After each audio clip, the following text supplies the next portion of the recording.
So my name is Brian Allain, and I compiled a book and a platform called How to Heal Our Divides. And these wonderful people that you see in front of us all contributed to the book, either themselves individually or their organizations.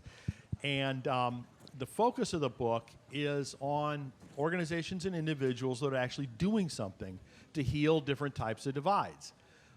As I was doing lots of reading last year during the pandemic, I was a little bit frustrated because I was reading a lot of great books about anti-racism, about political and religious kinds of divides, and all great books about things like, here's the history behind it, or look inside yourself to examine your own, biases. Really good things, but I kept looking for an answer to the question, so what do we do about it? And I didn't find much written about very practical things going on. And so these people helped me construct a book about that very topic. So How to Heal Our Divides has got 33 chapters, each written by a different person. And they deal with organizations and people who are actually taking practical steps. So racial healing, how to have better arguments, discussion forums from a political or religious standpoint, things like that. And so we're here to talk about the book and about the platform. It's an ongoing platform beyond just that first book. I wish I could tell you to go over to the bookshop and buy a copy, but we've already sold out. So, but if you have the bookmark, on the back of it is a QR code that you can take a look at with your camera and get to the website and order the book. So in any event, here with us we have Doug Pagitt, Jeff Burns, Guthrie Graves-Fitsimmons, Alexia Salvatierra, and Brian McLaren. Again, all incredible people who, participated in this. So, yes, please give them a round of hand. They deserve it quite a lot. So, I'm not going to spend time doing introductions. You probably know these people because they're all, wonderfully known people and do incredible work. So I'll just kind of get right into talking about the different aspects of this. So first thing, this all started last November with just, an idea. And so I started calling folks. And some of the people that I knew well, like Brian, and others who I didn't know. And I kind of posed a question about, what do you think of this idea? And would you like to write a chapter in this book? So Doug, when I approached you about that, what did you think? Well, hi, Brian. Thank you for that. So I run a group called Vote Common Good. We try to help white evangelicals who tend to be hardwired into voting for Republicans to know that they have another choice when it comes to their vote, and that they are not left alone if they want to break from that habitual pattern. So an invitation for someone to say, could you share with other voices on what you can do? And the reason I thought this was a good idea, Brian, is there are so many reasons for our divides, and there are so many kinds of divides. We need more people saying more things. There's a tendency in our culture to tell people to be quiet when there's divides, and there's a lot of silo speaking. And I thought the idea of having more people share more things in more opportunities, to my impulse, is always a good idea. And then I probably said to you, and everyone knows that multiple author books don't sell very well. Absolutely because true. Somebody's got to get out on the road and sell that book every day. So it's a real uphill climb, right, to get people to care about it. But every now and again, an idea is what people want. And I think this idea, healing our divides, that's something that we want, and I think it's something we know that we don't know how to get to. So those were my initial reactions. Was everyone that I know, a lot of these people are all doing great work, and it takes everyone else also doing great work. And so any invitation to say yes to a collective action, to me, feels like a really good choice. Too often we've seen progressive Christianity as very fragmented, right, as opposed to maybe some other forms of Christianity, right? And so I think, whatever we can do to collaborate and spread, the word about great work that each of us are trying to achieve is, all boats get lifted by the rising tide. So, Jeff, what did you think when I first...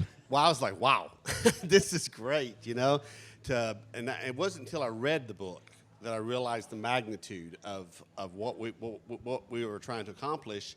And I have been a peacemaker for 16 years between primarily the Muslim and Christian communities in the United States and also overseas, and we've also had the Jewish community involved in several of our projects. And so sometimes you can feel alone in what you're doing, especially when you're trying to bridge the gap between Muslims and Christians. It can be quite painful. And so I live in both worlds. I still have some footing in the evangelical world, but it's crumbling. And I'm also a progressive Christian. So when I was invited to do this, I was like, oh my gosh, we need a collection of stories from people who have been on the front lines of this, of trying to make a change, whether it's dealing with racism, whether it's dealing with immigration, whatever it is. We need people on the front lines, and we need to hear these stories, these voices collectively. And one thing this did for me, it gave me hope. Because sometimes we all can be doing our thing, and we can feel, wow, I'm alone. But I didn't feel alone after we did this book. So I was deeply honored to be a part of it. Good. Well, thanks, Jeff, for contributing to this.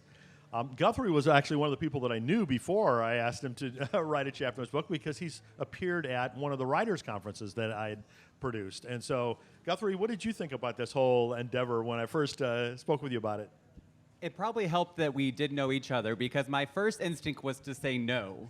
And let me tell you why. Because I'm the son of 2 labor union organizers, and I was raised to fight for progressive change. And I was one review of the book, I just put out my first book in September, which is in the bookstore, still copies. And one review said, author encourages progressive Christians to fight, not dialogue. And I'm like, that kind of captures it. So my first instinct was to say no, and always be drawn to the Jesus that is overturning tables and disrupting things. But as I sat with your invitation, I felt called to say something about how I think the work I'm doing is contributing to healing our divides. And that Jesus, while I think Jesus calls us to disrupt, he also calls us to heal and be part of the healing of the world. And so I was glad to be invited, and then glad you accepted my essay into the book, and to be challenged by this invitation. And in a time when so often the healing divides is used to silence critique, there's still a place for it, and I'm glad to have my place in the book.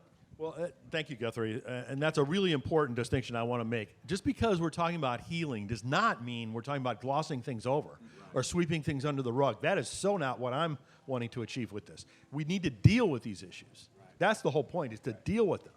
And so Guthrie, is a great person at helping make that happen. And again, one segment of all the work that we're doing. So Alexia.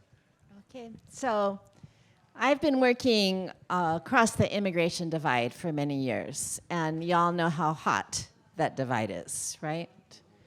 And we've learned a lot in the process, and part of what we've learned a lot about is what to do when you can't talk to each other. That when talking to each other doesn't work because you don't trust each other. So I really felt like, and I had some of the same feelings most people did of, I just don't, but in my case, I'm just overwhelmed in my life. Don't need to write something additional. But I just really felt that it was important to get some of those alternative models that sort of go beyond talking out there. And I've been just really pleased when I heard about everybody in the book that some of those other models that I know about that I deeply respect were also in the book, that are not focused on sitting across a table and trying to talk to people when you don't trust each other. Right. So there's more you can do. Excellent.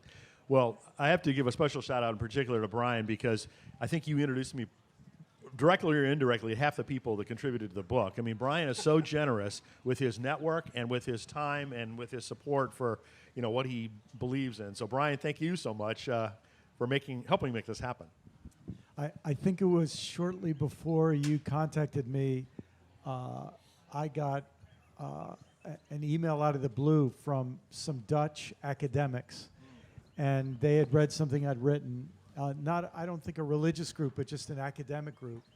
And they introduced themselves and said, since World War II, we've had a group of intellectuals across Europe who tried to understand what happened in Europe with the rise of Nazism, and we have been devoting our academic work to the rise of extremism and civil war and hostile takeovers of countries by extremist ideologies.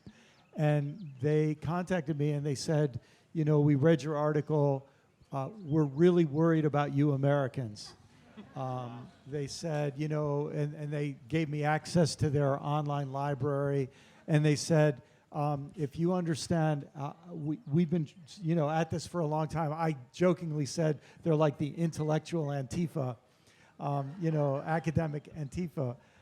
But they said you have reason to be worried in your country.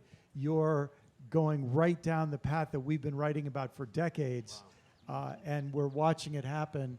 And so we wanted to make contact with you. So this sense that when, as Alexia said so well, when people stop trusting each other enough to talk to each other, and then they start fearing certain people, and their fear makes them want to submit or pacify those people they're afraid of at any cost, you've got some of the makings for scary things. So that's why this, we have to have these conversations, even though they're difficult, and even though we need a lot of answers, because there's no one simple solution.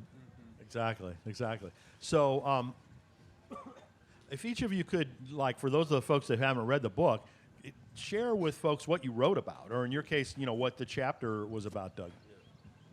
Yeah, I'll be glad to go first. In our case, we traveled the country in a bus and went into districts and asked religious voters to behave differently in the 2020 election and the 2018 election than they may have in the past. So we traveled around like a bunch of traveling evangelists trying to get Republicans to take an invitation to behave differently. And one of the people that traveled with us, her name is Vanessa Ryerson, and she's a pastor in Arkansas. And she told her own story that I think is titled A Tale of Two Buses. And she talked about why she was on this bus and how women were thrown under the bus, in her language, by the religious community of her past, supporting someone who, while sitting on a bus, bragged about assaulting women. And she said, they told me they would keep us safe from these predators.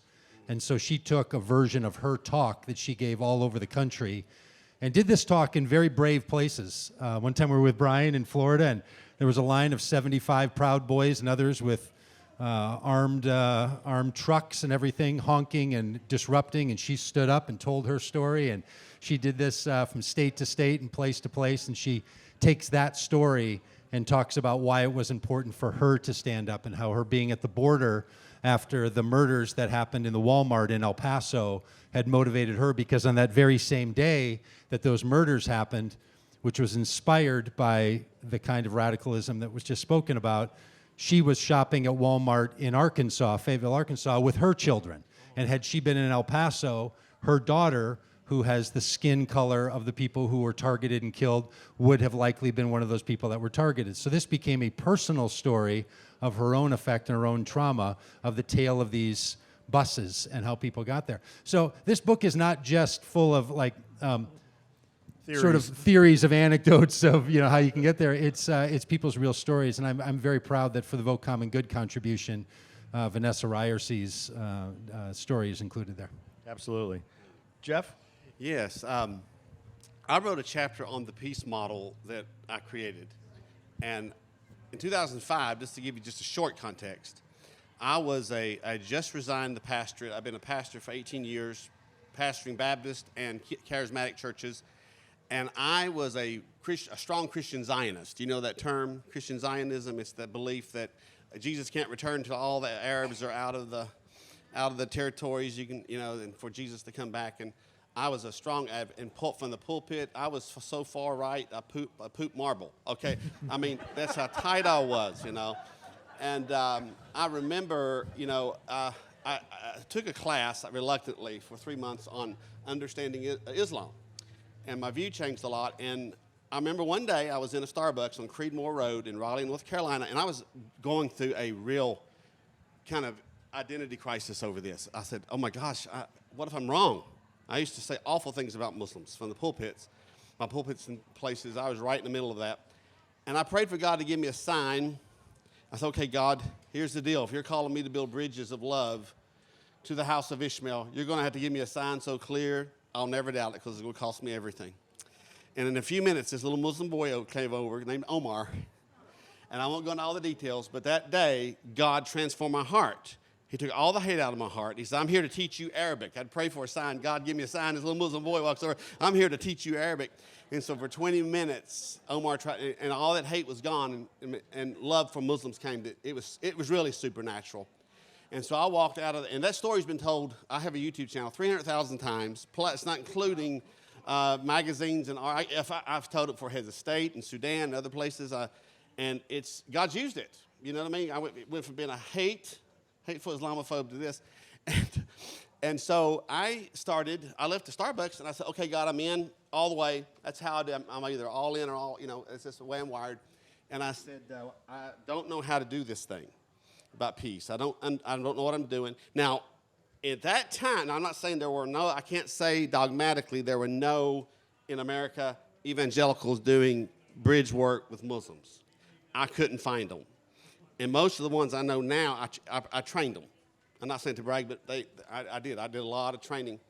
And so I was going out here doing this, and everybody thinks you're an expert if you're the only one doing it. And there's an old saying, in the kingdom of the blind, the one-eyed man's king, So so I went to churches and told them how to host Muslims, and say, you got to have halal food or kosher food. I had to educate them just to break that barrier down. And to kind of make a long story short on this, I started noticing, wow, something's happening here. We're getting people together. We're seeing walls come down. We're seeing, next thing you know, you move beyond you're in, you're out. You begin to say, they look at you and say, you're a true Christ follower.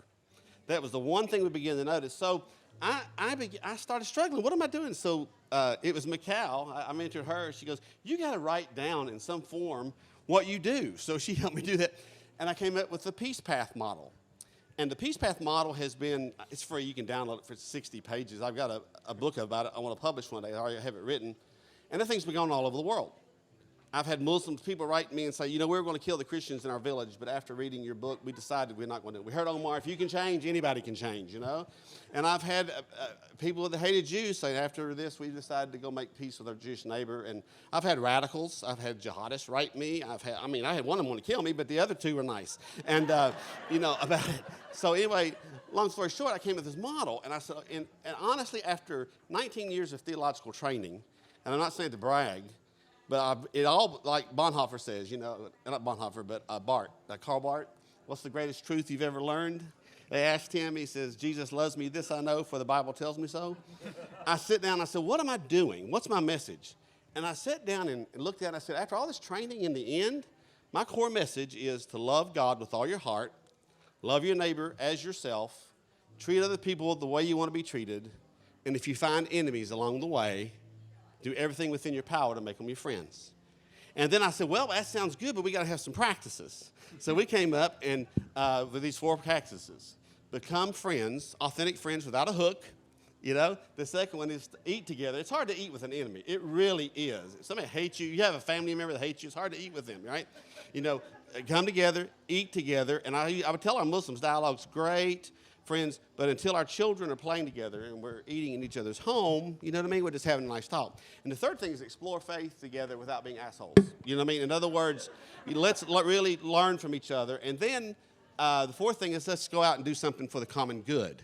We built habitat homes, we did all this stuff. So that's what I wrote about my mom in here. And then I have a testimonial from a guy I met in Indonesia. He's taking this thing and he's got all over Sydney and places, the world, all these groups formed, and I can't take credit for it. Then I've got Muslims who are saying, hey, we're using your model, and we consider you our priest. And it's just, so that's what I contributed. But it boils down to, and one thing I love about this book is our practices are very similar. They're very similar. There's a lot of common threads, between, even though they're completely different subjects necessarily. Yeah. So Guthrie, tell us a little bit about what you wrote, but also, if you could, about your book and about the work that you do. Sure, thanks. I wrote about the asymmetry of faith and politics in the United States. And we live in a beautifully diverse nation with lots of different religious motivations. And yet, I think as a culture, we overemphasize the role of religion on the right that plays into conservative politics, while de-emphasizing the secular motivations of the right, namely the NRA and the big corporations. I mean, there's a lot of secular right we never talk about. And then we underemphasize the role of religion on the left. And people on the left do this, both religious and secular.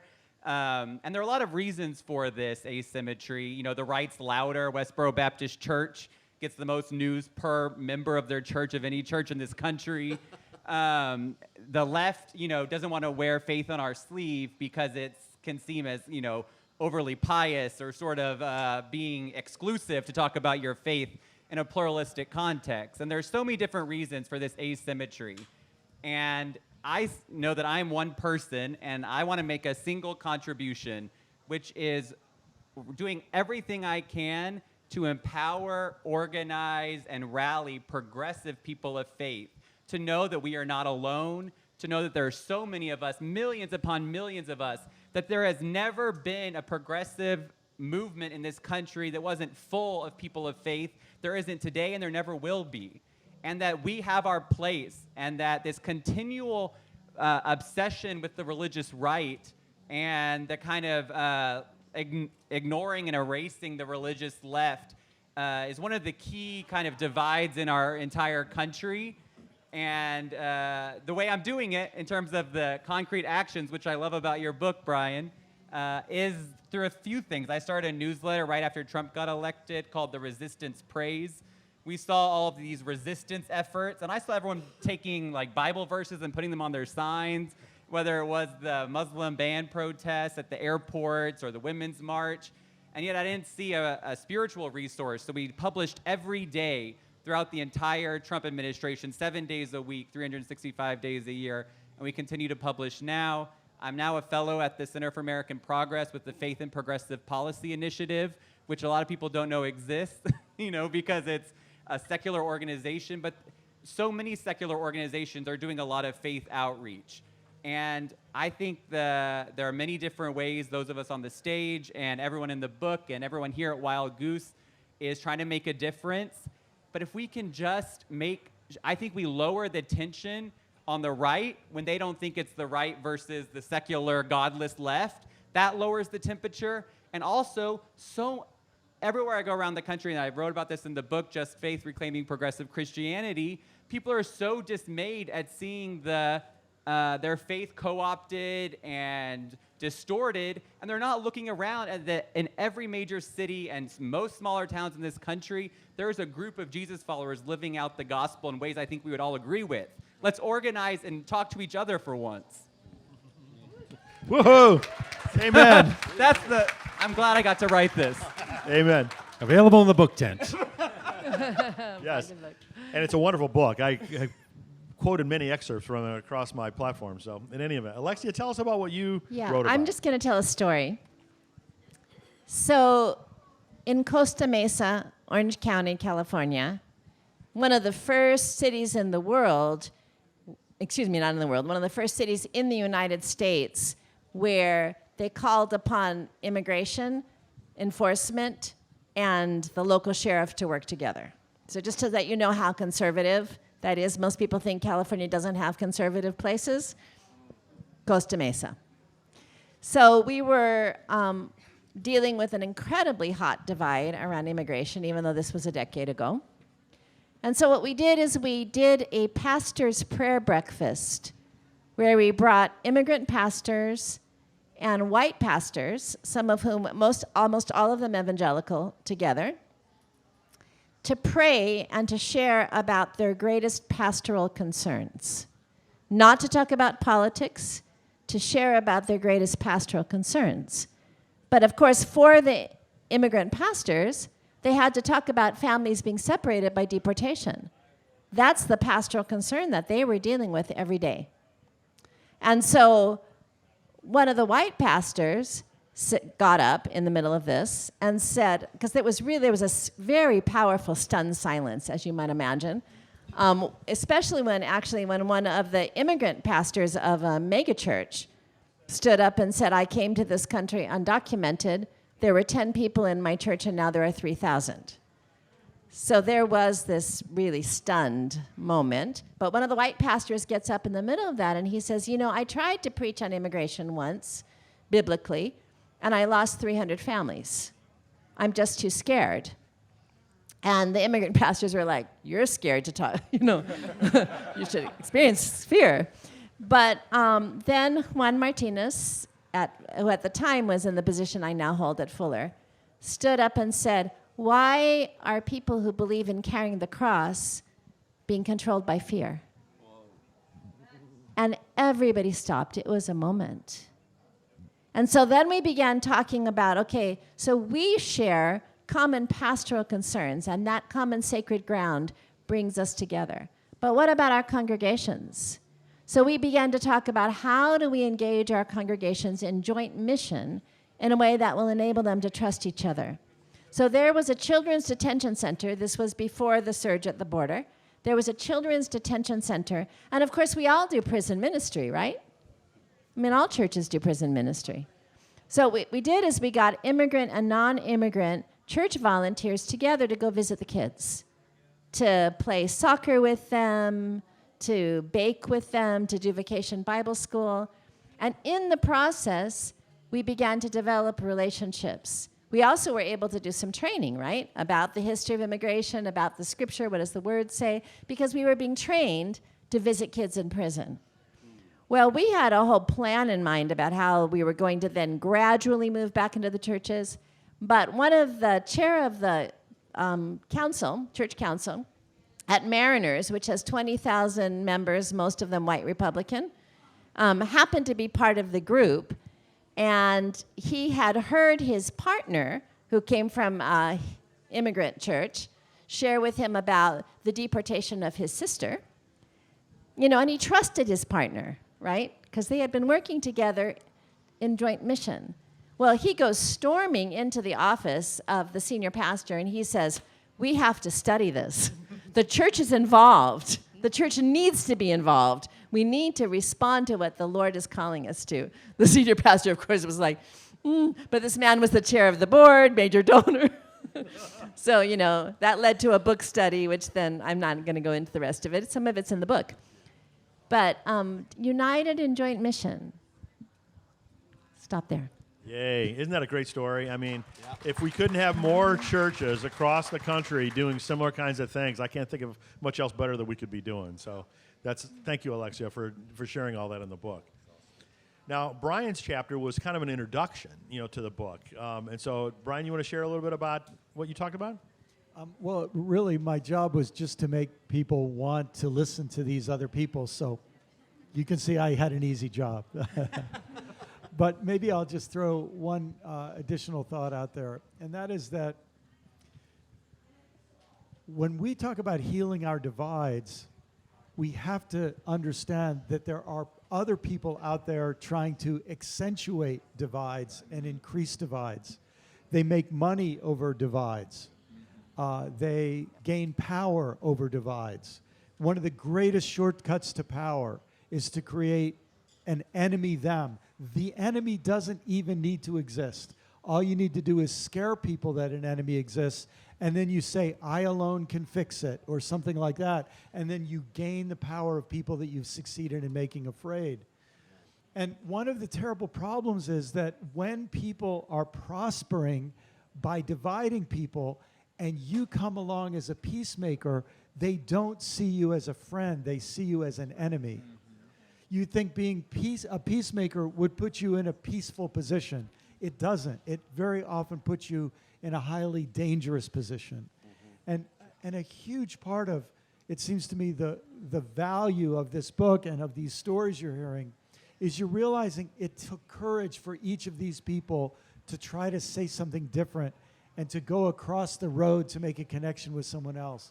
And I think one of our hopes is that courage will become contagious. Because as you said, people who claim to be people of the cross, who are controlled by fear, you realize, yeah, something's a little out of whack there. And the call to courage is, to me, one of the great messages of this book. Thank you so much, Brian. So a lot of times people will ask me, well, what's your favorite chapter of the book? What's your organization do you like the best? And I say, well, that's like asking, who's your favorite child, right? But I'm going to ask you guys anyway. Other than the chapter that you wrote, what stands out or stood out for you within the book? Just any of you, go ahead. Well, for me, I knew actually about their work before, but I didn't know some of the background, and I didn't know some of the foundational concepts of Arabon. I don't know if anyone's heard of Arabon. They're in Virginia, and they create reconciling communities. Arrabon. Abon. And I knew about them because they do music, that they get kids involved in creating original church music. Excuse me, not church music. Well, church, yes, Christian music, across the racial spectrum. And it's really powerful. And I didn't know until I actually read their chapter that that was part of this principle around culture making. And part of what I also learned about them from reading their chapter is that they talk about, and this connects with what you were saying right now, Brian, they talk about reconciliation as spiritual formation.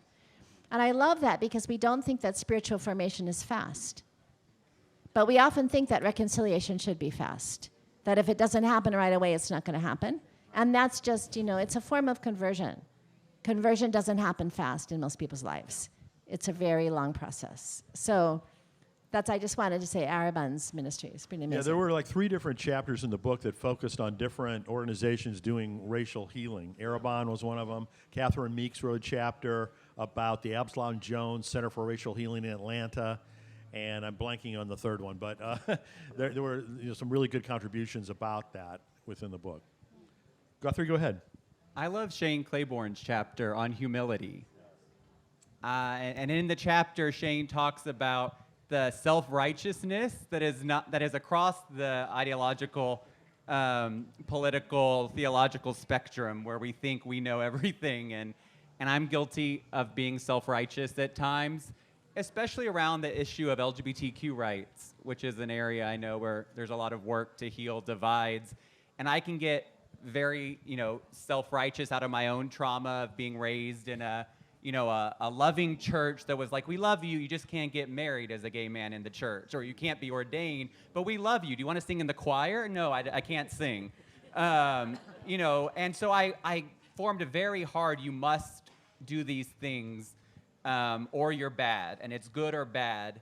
And yet, the more I've thought about it and had more humility, and I felt called in by Shane's chapter in a good way, is that the people, when I draw such a stark good and bad line, where I'm, of course, on the good side, there are people on the good side that do a lot of awful things, big corporations that are, give same-sex partner benefits. And then on the other side of the line are people that I deeply admire, like Pope Francis, who has done a lot good, I think, even on LGBTQ rights, but isn't where I am.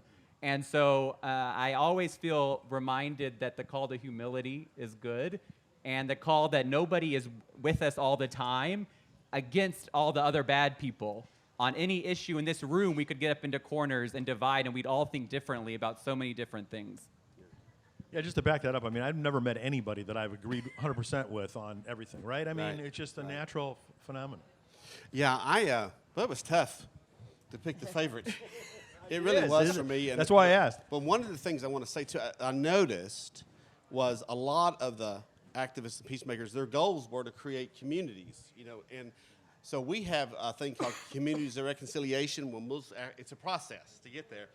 They co-lead groups together, and I started noticing these same types of thought processes, very incarnational.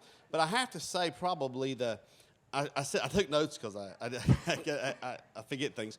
But one was Shane. I got 2. I almost cheat. One was Shane, and I'm a story guy. I remember things about you. You tell me a story, that's how I can remember names. Tell me your story, I won't forget it.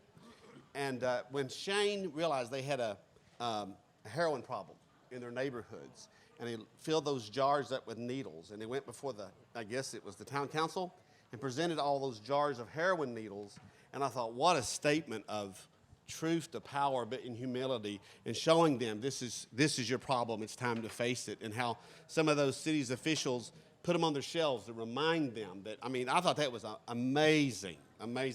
And your chapter, because when you're coming from an evangelical background, what you achieved was the whole humanization thing. And once people are working together, the human factor can kick in. And once they saw that, and you had a person of power, went back and shifted the politician, everything. I don't want to tell you the whole story, but I was just amazed by that what we have to realize. there's a fine line between being a activist and advocacy, and you have to figure out which one is in play. There's a here. chapter about that specific it topic was. in the book, too. Absolutely. And there's a fine line between that. So you have to figure out, is this a call for speaking truth to power and confronting, or is this a part where you say, hey, here's what I did with a lot of conservative pastors. Go to the mosque with me. What? The devil's there. Don't you feel the presence of the devil? I said, no, but I can tell you some churches where I definitely felt the presence of the devil. You know what I mean? I said, I feel God's pleasure when I go to the mosque. And I would take these guys and I'd get the imams together, and afterwards I'd say, hey, let's have lunch. And I began to watch the humanization of these things happening. And so I love that how you did that. You know what I mean? How you got these people to do that. Because here's a conservative guy who just realized, I love these kids. I love these people. Wasn't no longer political, was no longer left or right. And I just thought, man, he's an ally now and a partner now. So. Anything else? Well, I was going to say that I was trying to look it up here. I couldn't remember the name of the chapter about the distinguishing, like this work you're going to do about being an activist or. I think it was Brandon Robertson. Brandon, yeah, Wrote that one, yeah. That's such an important notion, right? Because I have tended to think about activists as if they're another class of people, like someone is an activist. Right, you get to be one. Like you get to put that on your signature under your email. Well, you're an activist now, right? I mean, see, that's what I mean. Yeah, like that kind of thing, right? Like somebody like transit. And at some point, right, that's just such an important concept when you recognize that even in the depths of your activism, because you're active in some way, you are someone else's divider. Right? You're seen as a divider. And I thought Brandon's stuff was great on this. That it's easy to always see ourselves, and maybe Jeff, you were just saying, as the ones who are healing the divides. But there's other people who narrate their story that we're named as the people that are causing such separation and such division. And until you recognize that in someone else's story, you're not the good guy, it's an act of empathy that I think is really crucial to that work. And there's a lot of the book that's actually full of that kind of thing. But that notion I thought was really helpful. Really. So since I started recruiting all these folks to help with this book, I've found many other organizations and people that are doing phenomenal work outside of the book. And so hopefully this is going to be an ongoing effort. The website will start featuring, additional organizations and probably do another book, things like that. But I'm curious as to those of you on the panel, what kinds of things have you learned about recently, organizations or individuals who have really impressed you with their work about healing some type of divide? Well, I'll just jump in on that one. I'm in the Episcopal Church now, and they've really embraced this whole building bridges to the Muslim community. We're building between mosque and church. Well, anyway, Bishop Curry, who's African-American, he's our national bishop. He's our, what do you call it, national bishop, American bishop? Residing. Thank you. See, it tells you how when you become Episcopal, it's like learning a new language, I mean, it's great. I love it. But it is. You have to learn, what does that mean? And who is that? And but anyway, our church has started a thing called Sacred Ground. Has anyone been through that?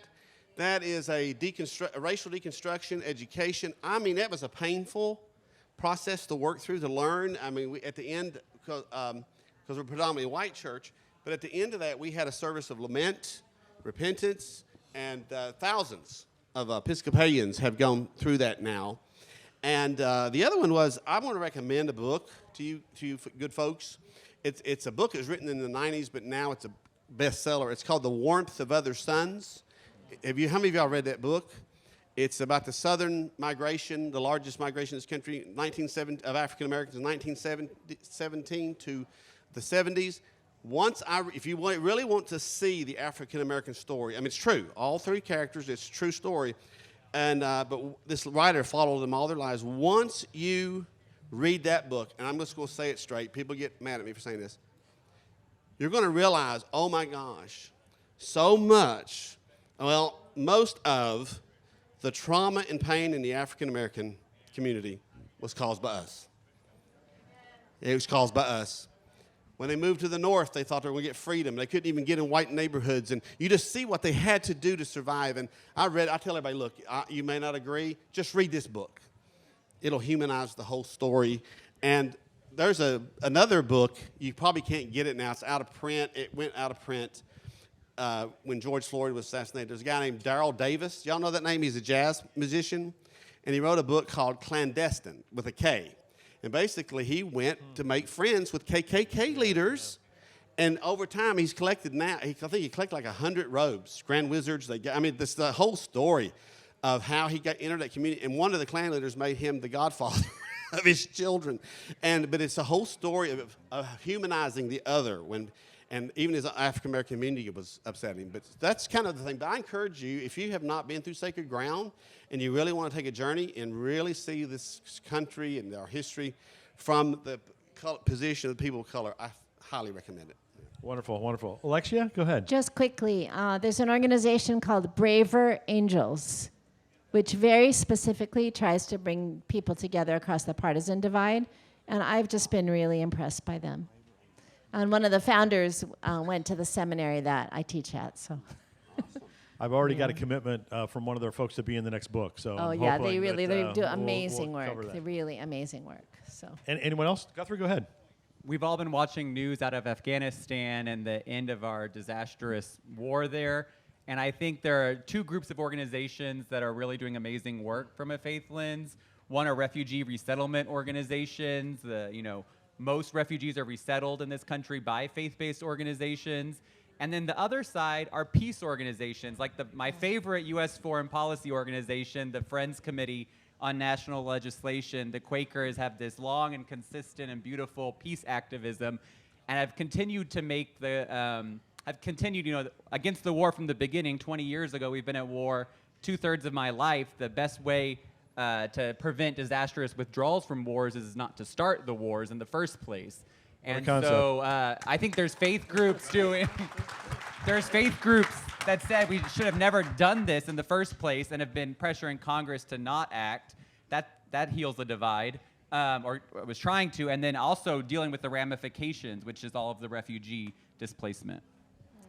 I'll mention, along our southern border of the United States, the northern border of Mexico, there is a divide there. There is a wall that has been built over part of that. There's a militarization of the Rio Grande River. That area is called the Borderlands. Maybe you're all maybe deeply aware of that. I've been meeting groups that work there on both sides permanently, and they're so inspiring. And we're actually going to do a bike ride from San Diego to St. Augustine, Florida, along that border. We start next Saturday. We're going to ride 3,200 miles to meet and tell the stories of the people that are there. If anyone wants to come along with us, we'd be glad to have you come. You can come for a day, you can come for a week, come for 67 days. The idea is to meet these, and these are groups that their work is so specific. It's in a town, working with a group of people over long-term periods, and it is they are heroes, people on all sides of the many communities that are there that are just so incredibly inspiring. And it's called the We the People Ride. We'd love to have you keep up with us if that's something you're interested in. I have some little cards or some in the back, but these are groups we'd love for you to know about. Many of them are connected to faith traditions too. Presbyterians, Methodists, Episcopal groups, they all have these operating small little angels that are there, and including people that go out in the desert and leave water. They're called the Samaritans, and they bring water into the deserts to care for these people. And they're all barely funded and doing really, really tremendous work. So of course, I'm going to ask someone to write a chapter in the next book about this exact ride. I think it's phenomenal. Well, I'd love for you to write about it based on your ride that you do with us when you come along. So not sure if that's my calling or not, but seriously, a lot of solving these terrible, intractable problems, it takes grassroots effort, right? Every individual has to be involved at kind of their interpersonal level, and hopefully the further we get beyond COVID, the more that's going to be possible. But that's part of the challenge of all of this, is that it's very fragmented. It takes, each individual working in their, sphere of influence, whatever it is, to make a difference. And us doing that collectively together and sharing the work and the news about each of folks doing that together is just incredibly important. So I'm going to try to repost whatever blog articles you all put or your emails or whatever else that comes out of Vote Common Good, because they're doing phenomenal work. And in any event, we just about wrapped up our time together. There's another session obviously coming into here in a few minutes. So these are all people that probably a lot of you are going to want to talk to. We're going to walk over outside the tent over here. So if you want to get a chance to say hello to anybody, you'll have a chance to do it then. Nancy here is going to be standing in the front with bookmarks. So as I said, it's got the domain name, the URL, as well as a QR code. So if you want to learn more about the book, you can go to the website through the QR code. So thank you so much. Thank you so much, all of you that have participated. Thank you, Brian.